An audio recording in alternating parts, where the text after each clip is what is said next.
শাহজালাল মুজরুদি আমনির বয়স তখন 12 বছর। জঙ্গলে গেলেন, যাওয়া মাত্রই মামা আড়াল থেকে দেখতেছি জঙ্গলের ভিতরে একটা হরিণী।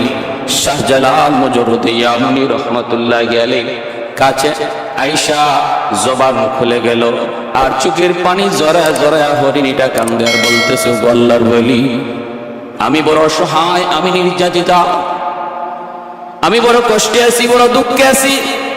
আমার দুটা সন্তান, দুধের সন্তান, আমার দুটা দুধের বাচ্চাকে জঙ্গলের একটা বাঘ খেয়ে ফেলেছে। আমি মা, চোখের সামনে সন্তানকে হারানোর দৃশ্য আমি বলতে পারি না, কারণ সন্তানের প্রতি মায়ের কেমন দরদ এটা শুধু মা জানে, আর দুনিয়ার কেউ জানে না রে ভাই। অতএব সন্তানের প্রতি মায়ের দরদ শুধু একমাত্র মা জানে, আর কেউ জানে না। ওই দুঃখিনী হরিণী বলতেছে, হুজুর, আমার দুধের বাচ্চাটাকে একটা বাঘ খেয়ে ফেলেছে। আমি আপনার কাছে বিচার প্রার্থী, কি ছিল আমার বাচ্চাগুলির অপরাধ, কি ছিল আমার বাচ্চাগুলির দোষ? আল্লাহর ওয়ালি শাহজালাল মুজরুদি আমনি রহমাতুল্লাহি আলাইহি তিনি তখন ওই বাঘটাকে তিনি ডাক দিলেন। বাঘটার সাথে সাথে ওনার সামনে হাজির হয়ে গেল, আসামির মতো আল্লাহ ওয়ালির সামনে দাঁড়িয়ে রইল। তারপরে তিনি জিজ্ঞেস করলেন, বিচারের কাঠগড়ায় দাঁড়ায় আছে জঙ্গলের বিশাল বড় রয়্যাল বেঙ্গল টাইগার, আর ছোট্ট বালক শাহজালাল মুজরুদি আমনি তিনি তো আছেন বিচারক। ওই অবস্থায় তিনি বাঘকে জিজ্ঞেস করেন, কেন তুমি তার বাচ্চাগুলিকে খেয়ে ফেলেছ? বাঘ তখন অনুরোধ করে, বাঘ তখন আসামির কায়দায় বলতেছে, উস্তাদজি, আমি বড় ক্ষুধার্ত, আমি চরম ক্ষুধার্ত ছিলাম। ওই অবস্থায় ক্ষুধার জ্বালা সইতে না পেরে আমি তার দুটা বাচ্চা খেয়ে ফেলেছি। আমি বহুত বড় অন্যায় করে ফেলেছি, অপরাধ করে ফেলেছি। আপনি যেমন শাস্তি আমাকে দেন না কেন গো, আমি শাস্তি মেনে নিব। এই কথা বলতেই শাহজালাল মুজরুদি আমনি বাঘটার একটা চর মারলেন, একটা থাপ্পড় মারলেন, আর বাঘটা কিছু দূর যাইয়া তার করে যেভাবে বমি করে ওই রকম বমির মতো করে বাচ্চা দুটারে পেট থেকে ফালায় দিল। আল্লাহর কুদরতে ওই দুনো বাচ্চাটা আল্লাহ পাক রব্বুল আলামিন তাদেরকে জীবিত করে দিলেন। দৃশ্যটা দেখলেন দূর থেকে দাঁড়ায় মামা আহমদ কবির রহমতুল্লাহি আলাইহি তিনি তখনই সেজদায় পড়ে আল্লাহর কাছে শুকরিয়া আদায় করেন, আর বললেন, ভাবলেন আমার ভাগনা আল্লাহর রহমতে কামালতির উচ্চ পর্যায়ে পৌঁছে গেছে। ও ভাইরা, বন্ধুরা, 12 বছরের বালক শাহজালাল মুজরুদি আমনি আল্লাহ পাক এত বড় কামালতি বুজুর্গি দান করলেন, জঙ্গলের হিংস্র প্রাণীরা পর্যন্ত তার বিচারক মানে। তারপরেই মামা বলতেছেন, বাবা যাও, ভারতবর্ষে যাও, এই যে মাটি দিয়ে দিলাম, এই মাটি লিয়ে যাও। আল্লাহর ওলি রওনা দিয়ে দিলেন ভারতবর্ষে। ভাইরা বন্ধুরা, রাস্তায় অল্প অল্প করে কিছু কিছু সাথী ওনার সঙ্গী হলো, আসলেন ভারতের দিল্লি। তখন বহুত বড় একজন বুজুর্গ বসবাস করতেন, নিজামউদ্দিন আউলিয়া, হযরত নিজামউদ্দিন আউলিয়া রহমাতুল্লাহি আলাইহি।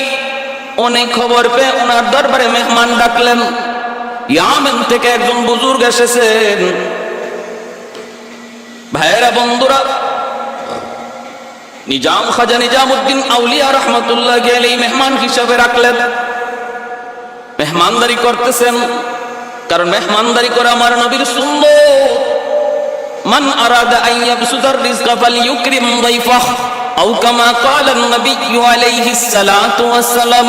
আল্লাহর নবী বলেন, উম্মতের দল, যদি তুমি রিজিকের মধ্যে প্রশস্ততা চাও, রিজিকের মধ্যে যদি বরকত চাও, যদি তুমি চাও তোমার রিজিক বাড়ুক, ব্যবসায় সফলতা চাও, চাকরিতে প্রমোশন চাও, দুনিয়ার কামিয়াবি যদি চাও, তাহলে আমি নবী বললাম মেহমানের কদর করো।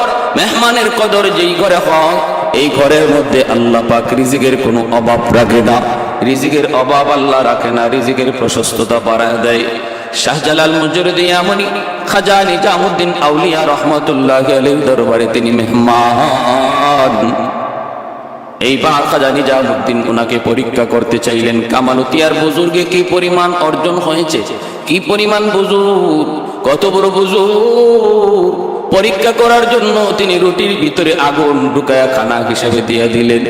আর তিনি ভাবলেন যদি আল্লাহর ওলি হয়, যদি বুজুর্গি আর কামালতি তার হাসিল হয়ে থাকে, আল্লাহর ওলিরা বিসমিল্লাহ বলে যদি রুটি খায়, ওই খানা যদি বিষও থাকে আগুনও থাকে, সেই আগুনকে আল্লাহ পানি বানায় দেয়। শাহজালাল মুজরদি আমনি রহমাতুল্লাহ আলাইহি কাশফের মাধ্যমে তিনি বুঝতে পেরেছেন এই রুটির ভিতরে আগুন। তিনি বিসমিল্লাহ বলে তিনি রুটি খেয়ে ফেললেন, আগুন সহ খেয়ে ফেললেন। নিজামুদ্দিন আউলিয়া তিনি দেখলেন, দেখেই তার বুঝ হয়ে গেছে এই বালক সাধারণ কোনো বালক নয়, যুবক সাধারণ কোনো যুবক নয়, সে আল্লাহর দরবারে তার বুজুর্গি আর কামালতি বহুত উঁচু। मैं तालिब मौला को मेरे इश्क़ निराला, मैं तालिब मौला को मेरे इश्क़ निराला, है जुमला जहां जिनकी तजल्ली से उजाला, है जुमला जहां जिनकी तजल्ली से उजाला, माँ दर्द जहां गैर खुदा यार नदारेम, जुज़ियात खुदा ही चिदिगर कार नदारेम, जुज़ियात खुदा ही चिदिगर कार नदारेम। এখান থেকে সিপাহসালার নাসিরউদ্দিন রহমতুল্লাহ আলাইহি, ইনিও বহুত বড় বুজুর্গ, বহুত বড় ওলি। ওনাকে সঙ্গে লইয়া তিনি রওনা দিবেন সিলেটের উদ্দেশ্যে। কারণ হলো সিলেটে তখন এক অত্যাচারী বাদশা ছিল যার নাম গৌরগোবিন্দ। গৌরগোবিন্দ ছিল বহুত বড় অগ্নি পূজারী, মূর্তি পূজারী, এবং সে ছিল জালেম, জুলুম করত মুসলমানদের উপরে। তার ছিল কঠিন জুলুম। তার রাজ্যে নিষিদ্ধ ছিল গরু জবাই করা। বুরহানুদ্দিন নামে আল্লাহর বহুত বড় এক বুজুর্গ, তিনি তার একটা সন্তান বহুদিন পরে আল্লাহ তারে দান করেছেন। ওই সন্তানের আকিকা পালন করতে যায় সে একটা গরু জবাই করেছিল। আর ওই গরু জবাই করার পর এর একটা গোশতের টুকরা একটা কাক টুটে করে নিয়ে গেল আর গৌরগোবিন্দের প্রাসাদের মধ্যেই নিয়ে ফেলাইল। ঘটনা বুঝছেন? উনি কিন্তু গরু জবাইটা করেছেন আড়ালে, কিন্তু আল্লাহ পাকের বিধান, কুদরত আল্লাহ, মানসা আল্লাহ। কাক তার টুটে করে ওই গোষ্ঠীর টুকরা নিয়ে গৌরগোবিন্দের প্রাসাদেই যায় ফেলালো।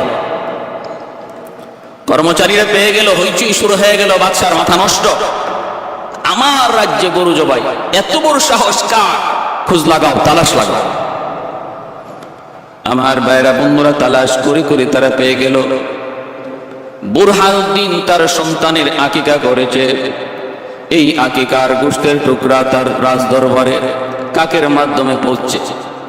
চরম ক্ষিপ্ত করা বাদশা বুরহানুদ্দিনের কাছে তার সৈন্য সামন্ত পাঠায় দিল। সংক্ষেপে বলি, ওই অবস্থায় বুরহানুদ্দিনের সন্তান দীর্ঘদিন পরে যাকে আল্লাহ পাক একটা নেক সন্তান, যাকে একটা সুন্দর ফুটফুটে সন্তান দান করেছেন, ওই সন্তানটারে বাবার চোখে হত্যা করে ফেললো। নিষ্পাপ অবুঝ শিশুটাকে হত্যা করে ফেললো। আর বুরহানুদ্দিনের ওই হাত, যেই হাত দিয়ে সে গরু জবাই করেছে, এই গরুটাকে, এই গরু জবাই করেছে যেই হাত দিয়ে, হাতটা কেটে ফেললো।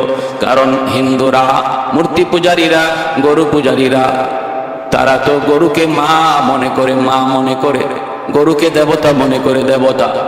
ভাইরা বন্ধুরা, ওরা তো সবকিছুকে দেবতা মনে করে। কোটি কোটি দেবতা, কোনো অভাব নাই। যেই জিনিসটারই তারে অভাব কিছু দেখে এটাকে দেবতা বলতে সময় লাগে না। বট গাছ যদি হয় 200 বছর, বট গাছকেও ওরা দেবতা মনে করে। বহু হিন্দু আছে এমন যারা বট গাছেরও পূজা করে, বট গাছেরও পূজা করে, গঙ্গা নদীর পূজা করে। এতদিন যাবত এই নদী চলে আসতেছে, অতএব এটাই খোদা, এটাই দেবতা, এরও পূজা করে।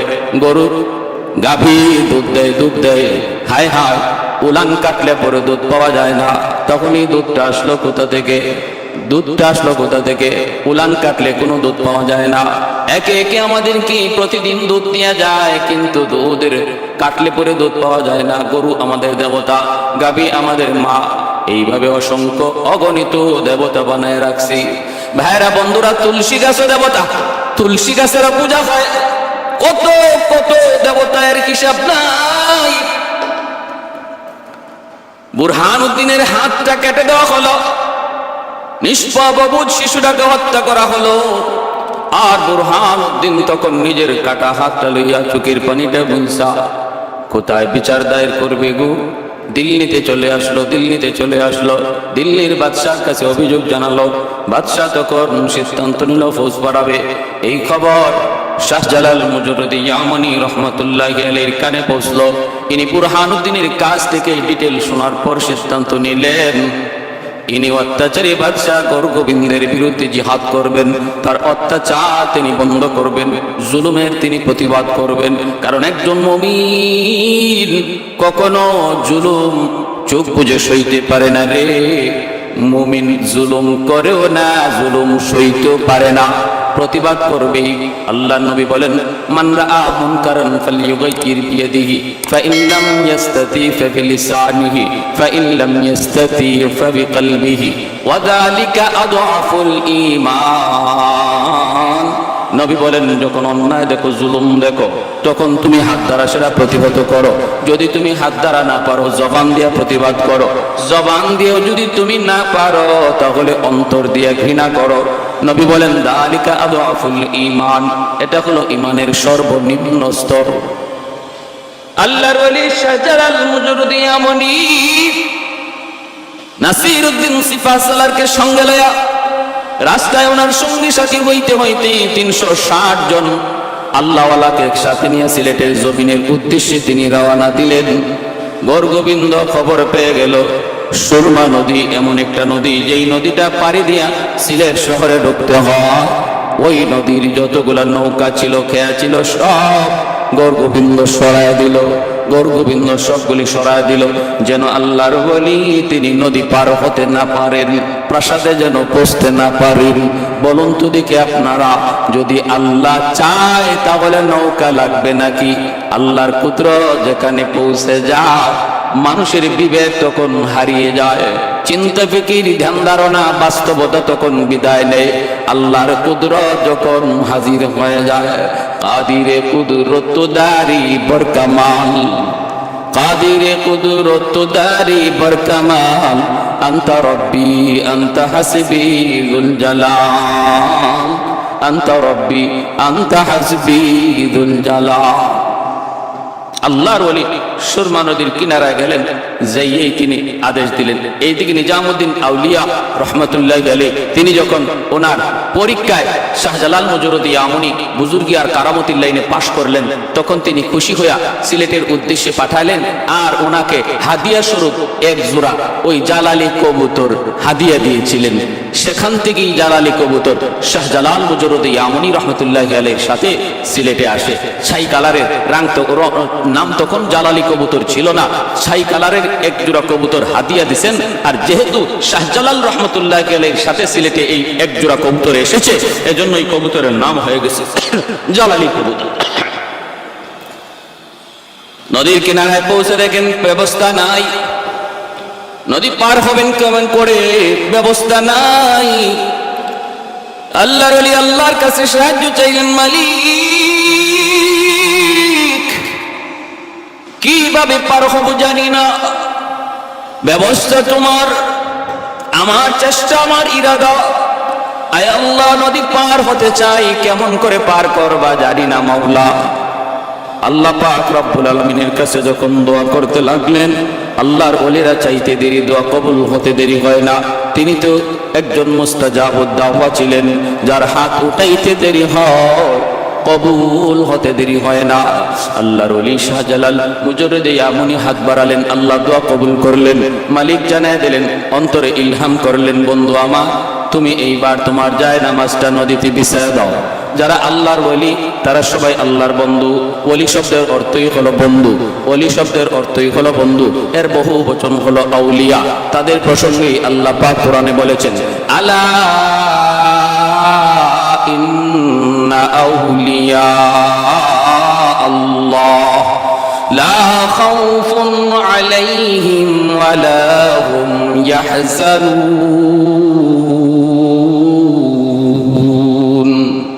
আল্লাহ পাক বলেন, যারা আমি আল্লাহর ওলি তাদের কোনো ভয় নাই, কোনো চিন্তা নাই, তাদের কোনো ভয় নাই, তাদের কোনো চিন্তা নাই।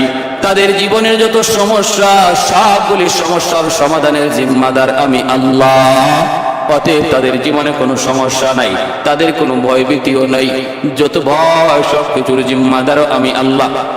যদি তুমি ওলি হতে পারো, যদি তুমি ওলি হতে পারো, লা খাউফুন আলাইহিম ওয়ালা হুম ইয়াহজানুন। কারা আল্লাহর ওলি? পরের আয়াতে আল্লাহ বলেন আল্লাযীনা আমানু। এক নাম্বার গুণ হলো তারা ঈমানওয়ালা, এক নাম্বার গুণ হলো তারা ঈমানওয়ালা। দুই নম্বর ওয়া কানু ইয়াত্তাকুন। দ্বিতীয় গুণ হলো তাদের মধ্যে থাকবে আল্লাহ ভীতি, আল্লাহর ভয়, তাকওয়া। ঈমান আর তাকওয়ার মাধ্যমে আল্লাহর ওলি হওয়া যায়। আল্লাহর ওলি হওয়া যায় দুই গুণে, এক হলো ঈমান আর এক হলো তাকওয়া। ঈমান আমার আপনার প্রত্যেকের কাছে আছে রে ভাই, দৌলত ঈমান আল্লাহ পাক দয়া করে আমাদেরকে দান করে দিয়েছেন। এখন শুধু প্রয়োজন দ্বিতীয় গুণ। দ্বিতীয় গুণ হলো তাকওয়া, আল্লাহর ভয়। আল্লাহর ভয় যার অন্তরে যেই পরিমাণ থাকবে সে আল্লাহর তত বড় বলি। যার অন্তরে আল্লাহর ভয় যেই পরিমাণ থাকবে সে আল্লাহর তত বড় বলি। কার অন্তরে আল্লাহর ভয় কেমনে বোঝা যায়? যেই মানুষটা নিজেকে গুনাহ থেকে যত বেশি বাঁচায়, বোঝা গেল তার অন্তরে আল্লাহর ভয় তত বেশি। তাহলে কি রেজাল্ট, ফলাফল কি? তাকওয়া মানে আল্লাহর ভয়ে গুনাহ ছেড়ে দেওয়া, তাকওয়া মানে আল্লাহর ভয়ে গুনাহ ছেড়ে দেওয়া, তাকওয়া মানে 5 ওয়াক্ত নামাজ ঠিকমতো পড়া, তাকওয়া মানে রমজান মাসে রোজা রাখা, তাকওয়া মানে পর্দা করা, তাকওয়া মানে হালাল হারাম মাইনা চলা। এ ভাই, এই দুই গুণ যার মধ্যে যেই পরিমাণ, সে হলো আল্লাহর তত বড় বলি। আমার আপনারও অলি হওয়ার সুযোগ আছে। কিয়ামতের আগ পর্যন্ত প্রতিটা মুমিনের অলি হওয়ার সুযোগ আছে, অলি হওয়ার সুযোগ আছে রে ভাই। নিয়ত যদি করি এখন থেকে আমি আর কোনো গুনাহ করব না, তওবা করলাম আমি আর কোনো গুনাহ করব না, আর নামাজ তরক করব না, আর সুদ খাবো না, ঘুষ খাবো না, আর আমি বেপরদায় চলবো না। এই যদি এখন থেকে নিয়ত করি, পাক্কা নিয়ত করি, নিয়ত করা মাত্রই আল্লাহ পাক আমার নাম ওলি দপ্তরে লিখে দিবে। আল্লাহ मैं तालिब मौला को मेरे इश्क निराला, मैं तालिब मौला को मेरे इश्क निराला, है जुमला जहां जिनके तजल्ली से उजाला, उल्फत में बराबर के वफाओं के जफा हो, हर चीज में लज्जत है अगर दिल में मजा हो, हर चीज में लज्जत है अगर दिल में मजा हो, एक चश्मे ज़दन गाफिल अज़ा शाह नबाशी, शायद के निगाहे कुनदागाह नबाशी, शायद के निगाहे कुनदागाह नबाशी। अल्लाह बोले बंद हो जाए नामाज बिछाए दाओ। যে আল্লাহ কাঠ নৌকার মধ্যে বসে নদী পার করাইতে পারে, ওই আল্লাহ যায় নামাজে বসে নদী পার করাইতে পারে। আল্লাহ বলে বন্ধু যায় নামাজে বসে পড়ো। আল্লাহর ওলি যায় নামাজে বসে পড়লেন, ওইদিকে গরগোবিন্দের বাহিনী নদীর পারে তীর নিয়ে দাঁড়ানো, লাইন ধরে তীর নিয়ে দাঁড়ানো। যদি নদী পার হওয়ার চেষ্টা করে ওরা তীর মারবে, দেখতেছে হায় হায় হায় এর কেমন মানুষ, যায় নামাজে বসে নদী পার হইতেছে অথচ পানিতে ডুবে না, অথচ পানিতে ভিজে না। ভাইরা বন্ধুরা, পানি কার কথায় চলে? আল্লাহর। বাতাস কার কথায় চলে? আল্লাহর। সূর্য কার কথায় উঠে? আল্লাহর। সূর্য কার কথায় ডুবে? আল্লাহর। কুল কায়নাত যার ইশারায় চলে, তিনি আর কেউ নন, তিনি আমার আপনার মালিক, তিনি আমার আপনার মালিক, যার নাম, যার উপাধি রব্বুল আলামিন। আল্লাহ পাকের নির্দেশ, রে সুরমা নদীর পানি সাবধান, আমার বলিকে তুই ডুবাবি না, সামান্যতম বেয়াদবি করবি না। আমি আল্লাহর হুকুমে যদি তুমি চলো, তাহলে আমার বন্ধুকে সসম্মানে নদী পার করায় দাও। ভাইরা, আল্লাহর হুকুমে পানি শক্ত হয়ে গেল। যেমন ভাবে মূসা কালিমুল্লাহ নীল দরিয়া যখন পার হন, আল্লাহ বলে রে নীল দরিয়ার পানি বল কার হুকুমে চলো? আল্লাহ তোমার হুকুমে। তাহলে আমার বন্ধু মূসা, এখন তোমার বুকের উপর দিয়া পার হয়ে যাবে, যেইভাবে আসো আলোক হয়ে রাস্তা করে দাও, রাস্তা দরিয়ার পানিগুলা ভিন্ন হয়ে রাস্তা করে দেয়। পানি জমাট বেঁধে গেল, মাঝখান দিয়া একটা দুইটা নয় 12টা রাস্তা হয়ে গেল, কারণ বনি ইসরাইলের মধ্যে ছিল 12টা গোত্র, প্রতিটা গোত্রের জন্য একটা করে ভিন্ন ভিন্ন রাস্তা তৈরি হয়ে গেল। ফেরাউন যখন মাঝখানে গেল, রেডিমেড রাস্তা দেখে যখন ফেরাউন নিজে পার হতে যায়, মাঝামাঝি যাওয়া মাত্র আল্লাহ কয় পানির তুই আগের মতো হয়ে যা। হুকুম পাওয়া মাত্রই পানি আগের মতো হয়ে গেল। তাহলে আমরা বুঝলাম কি, পানি কার কথায় চলে? বলে আল্লাহর কথায় চলে। বাতাস কার কথায় চলে? আল্লাহর কথায় চলে। সবকিছু আল্লাহর হুকুমে চলে, আল্লাহর হুকুমে চলে। এ ভাই, সুরমা নদীর পানি বন্ধ হয়ে গেল, সুরমা নদীর পানি শক্ত হয়ে গেল, পানি আর পানি নাই। ওই অবস্থায় তিনি যায় নামাজে বৈশা তিনি নদী পার হয়ে গেলেন। হয়ে যাচ্ছেন ওই নদীর কিনারা থেকে, তখন সৈন্যরা দুশমনেরা তীর মারতে লাগলো, বৃষ্টির মতো তীর। তিনি তো আল্লাহর কাছে সাহায্য চান। তীরগুলো আল্লাহ পাক রব্বুল আলামিনের হুকুমে যেই পথ দিয়ে আসার কথা, যেই দিকে তীর যাওয়ার কথা, উল্টা ব্যাক করতে লাগলো। তীর ছাড়লো আল্লাহর ওলির দিকে লক্ষ্য করে, কিন্তু আল্লাহর কুদরত বোঝা বড় দায়। তীর উল্টা করে গেল, গুইরে গুইরে যে যে তীর ছাড়লো, সেই তীর যায় তার শরীরে লাগলো, সেই খতম হয়ে গেল, সেই খতম হয়ে গেল। উপর থেকে বড় বড় পাথর ছাড়লো দুশমনরা, পাথর যেন পাথরের চাপায় পড়ে তিনি মারা যান। ওই পাথর গড়ে গড়ে যখন ওনার কাছে আসলো, তিনি আবার বলতেছেন, শাহজালাল মুজরদি আপনি বলেন শিলহাট। সিলেট শব্দটার মূল হলো শিলহাট। শিল শব্দের অর্থ হলো পাথর, হাট শব্দের অর্থ সরে যা। যখন তিনি পাথরকে বলতেছেন শিলহাট, পাথর সরে যা, তখন এই পাথর যেই দিক দিয়ে আসছিল ওই দিকে উল্টা প্রচন্ড বেগে যাইতে লাগলো। যে যেখান থেকে যেই পাথর সরলো, তার সৈন্যরাই ওই পাথরের আঘাতে খতম হয়ে গেল। সুবহানাল্লাহ! আল্লাহ পাকের কুদরত কত বড়, আল্লাহ পাক কত বড় মহান। আল্লাহ যা চায় জান তা হয়, মানুষ যা চায় তা হয় না। আল্লাহ যা দেখেন মানুষ তা দেখে না, আল্লাহ যা পারেন মানুষ তা পারে না। এর নাম হলো ঈমান। ওই পাথরের আঘাতেও সৈন্য মরল, তীরের আঘাতেও সৈন্য মরল। আল্লাহর ওলি শাহজালাল মুজররদি আমনি রহমতুল্লাহি আলাইহি তিনি সুরমা নদী পার হয়ে গেলেন। এইভাবে আমার ভাইয়েরা, আল্লাহ পাক বলে কাযালিকা নুনজিল মুমিনিন, এভাবে আমি আমার ওলি আল্লাহদেরকে, নবী পয়গম্বরদেরকে যেইভাবে বিপদ আপদে মুক্তি দেই, আমি আমার মুমিন বান্দাদেরকেও বিপদের সময় মুক্তি দেই, যদি সে খাঁটি মুমিন হয়। আমরা যদি খাঁটি মুমিন হতে পারি, আল্লাহ সাহায্য এখন যে বন্ধ তা না, আল্লাহ সাহায্য অনন্তকাল জারি থাকবে মুমিনের জন্য। শর্ত শুধু খাঁটি মুমিন হয়ে যাও, শর্ত শুধু খাঁটি মুমিন হয়ে যাও। হাতে থাকবে আমার দুনিয়ার কাজ, দিলে থাকবেন আল্লাহ, হাতে থাকবে দুনিয়ার ব্যস্ততা। যায় না মাঝে বসে মিস্ত্রি তিনি নদী পার হয়ে গেলেন, বিচ্ছুর পিছনে পিছনে দৌড়তেছেন। হঠাৎ করে তাকায় দেখেন হাওরের মধ্যখানে একটা গাছ, গাছের নিচে একটা যুবক আরামে ঘুমাইতেছে। ওই যুবকের মাথার পাশে একটা বিষাক্ত সাপ ফনা ধরে আছে, যে কোনো মুহূর্তে বিষাক্ত সাপের দংশন। আল্লাহর ওলি ভয় পেয়ে গেলেন, সাপে দংশন করবে। তিনি দেখতেছেন ওই বিষাক্ত সাপ, যেই সাপ যুবককে দংশন করবে। বিচ্ছুটা যায় আর দেরি করলো না, বিচ্ছুটা যাইয়েই লাফ দিয়ে সাপের মাথায় বসে গেল। বৈশী সাপটা এমন ভাবে কামড় দিল, সাথে সাথে সাপটা জায়গার মধ্যে ছটফট করে করে মরে গেল। আল্লাহর ওলি তখন যুবককে ডাক দিয়ে উঠাইলেন, রে যুবক একটু বলো না, এ যুবক কি কাণ্ড ঘটেছে, মাথার পাশে একটু তাকে দেখো। যুবক দেখতেছে একটা বিশাল বড় সাপ, বিষাক্ত সাপ মরে আছে। ঘটনা কি? কয় ঘটনা হলো এমন, আল্লাহ পাক তোমাকে তো তার কুদরতে বাঁচায় নিয়েছেন, কিন্তু আমি জানতে চাই রে যুবক, কি তোমার নেকামল, কি নেকামল, কোন নেকামলের উসিলায় আল্লাহ পাক তোমাকে সাপের দংশন থেকে বাঁচানোর জন্য নদীর ওই পার থেকে বিচ্ছু পাঠালেন, আর ওই বিচ্ছুটা ঈশা তোমাকে বাঁচায় নিল। এ যুবক, কি ছিল তোমার নেকামল?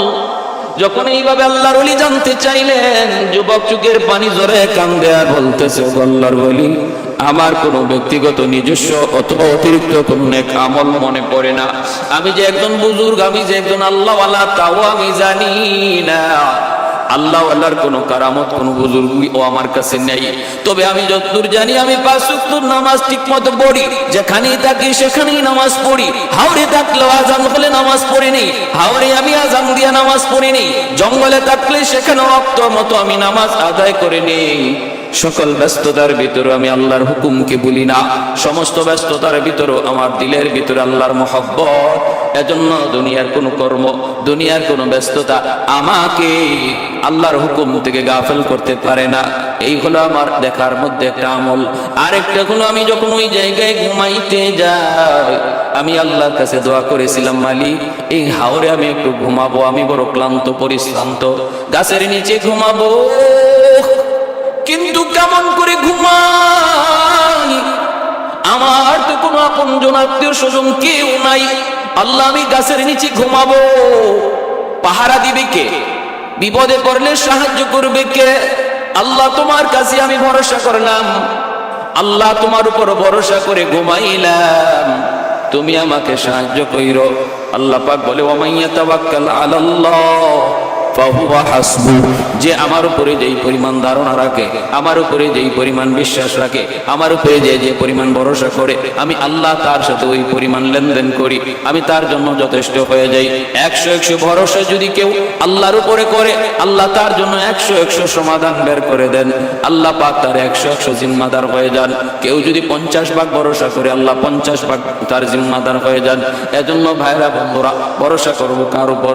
আল্লাহর উপর। তাওয়াক্কুল করবো কার উপর? আল্লাহর উপর। কয় কত পার্সেন্ট? 50 কয় না, 60 কয় না, 70 কয় না, 80 কয় না, 90 কয় না, কত কয়? 100% তাওয়াক্কুল করবো আল্লাহর উপর।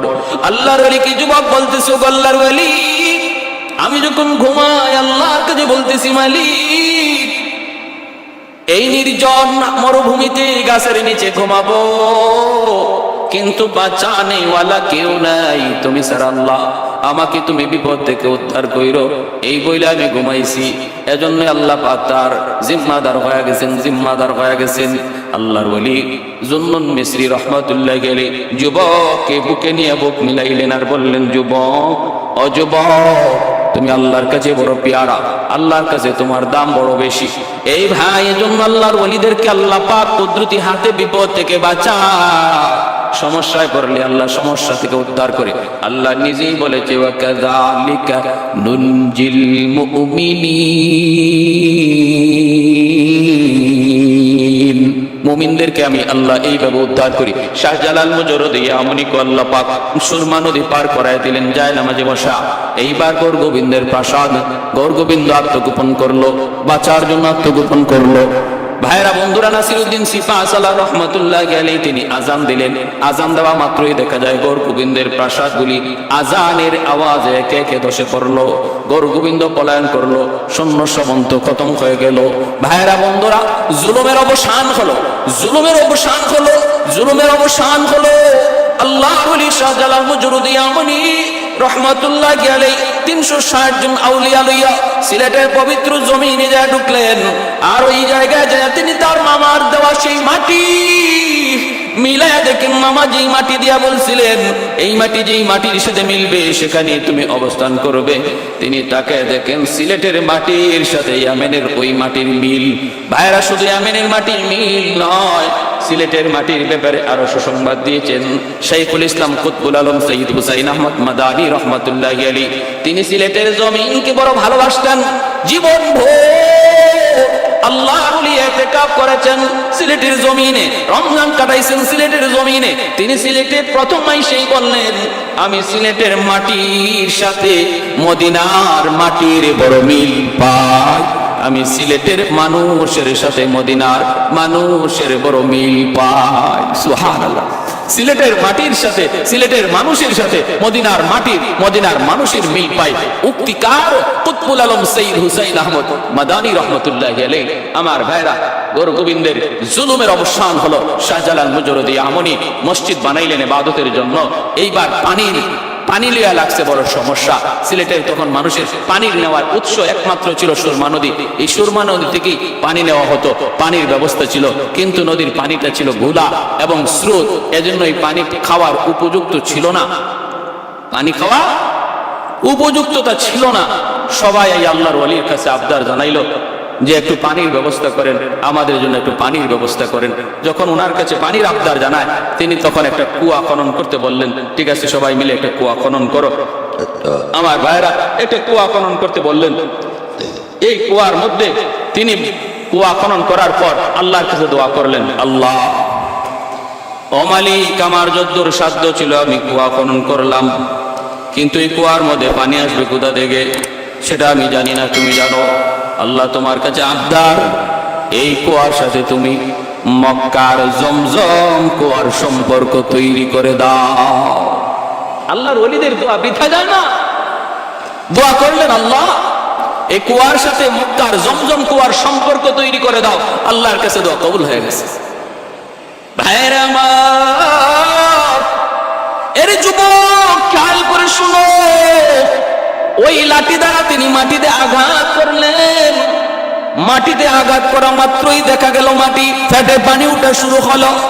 শুধু পানি উঠতেছে তা না, ওই পানির সাথে রং বেরঙ্গের মাছও ওঠা শুরু হলো। আল্লাহ ওলির লাঠির আঘাতে পানি উঠা শুরু হলো। ওইদিকে জমজম কুয়ার পানি উঠেছিল। ভাইরা বন্ধুরা, হযরত ইসমাঈল আলাইহিস সালাম, জবিহুল্লাহ ইসমাঈল আলাইহিস সালামের পায়ের কুড়ালির আঘাতে আর সিলেটের ওই দরগার কুয়ার পানি সেটা শুরু হলো, উৎপন্ন হলো। শাহজালাল মুজরদিয়া মুনির লাঠির আঘাতে পানি উঠা শুরু হলো।